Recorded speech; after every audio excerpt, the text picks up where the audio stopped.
ایک زمانے کی بات ہے۔ ایک پرانے اور خوبصورت شہر میں ایک پٹھان رہتا تھا جس کا نام یوسف تھا۔ یوسف کی ایک نیک دل بیوی تھی جس کا نام ثنا تھا۔ یوسف اپنی محنت، سچائی اور ایمانداری کے لیے پورے شہر میں مشہور تھا۔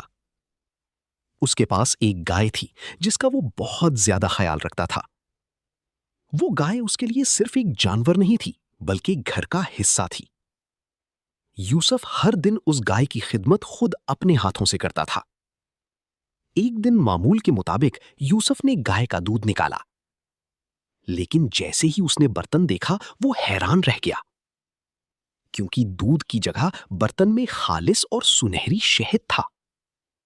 یوسف کو اپنی آنکھوں پر یقین نہ آیا۔ وہ کچھ لمحے ساکت کھڑا رہا، پھر اس نے احتیاط سے شہد کو چکھا۔ واقعی وہ خالص، میٹھا اور قدرتی شہد تھا۔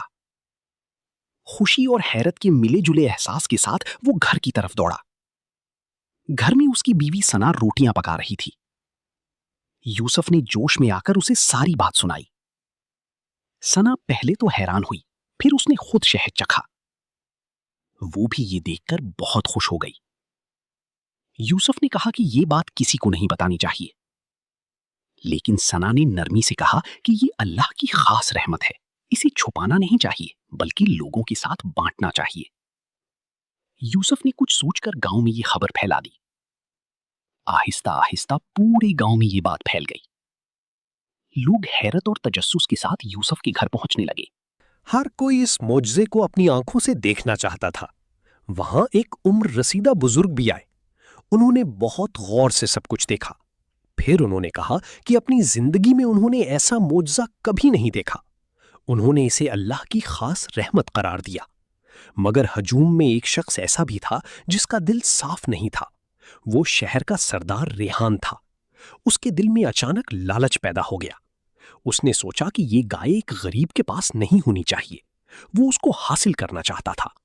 اس نے چپکے سے اپنے آدمیوں کو حکم دیا کہ رات کے وقت گائے کو چرا لیا جائے۔ رات کے اندھیرے میں وہ آدمی آئے اور گائے کو لے گئے۔ صبح یوسف جب گائے کے پاس گیا تو وہ غائب تھی۔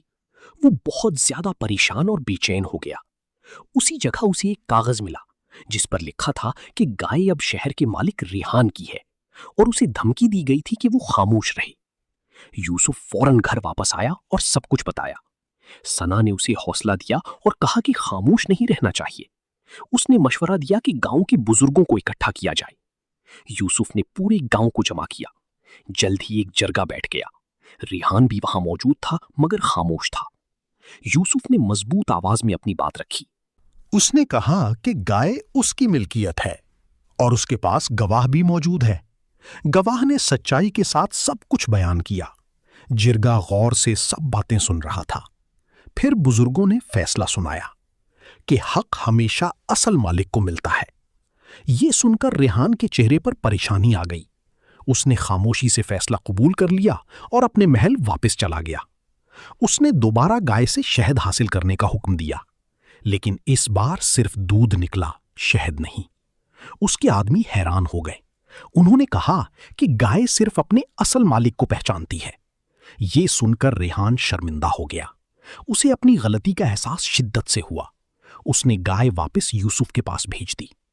گائے واپس آتے ہی یوسف اور ثنا بہت خوش ہو گئے۔ اگلے دن پھر سے شہد حاصل ہوا۔ یوسف نے وہ شہد پورے گاؤں میں تقسیم کیا اور ایک حصہ ریحان کے محل بھی بھیجا۔ یہ دیکھ کر ریحان کے دل میں نرمی آ گئی۔ رات کو وہ خود یوسف کے گھر آیا اور دروازہ کھٹکھٹایا۔ اس نے عاجزی سے معافی مانگی۔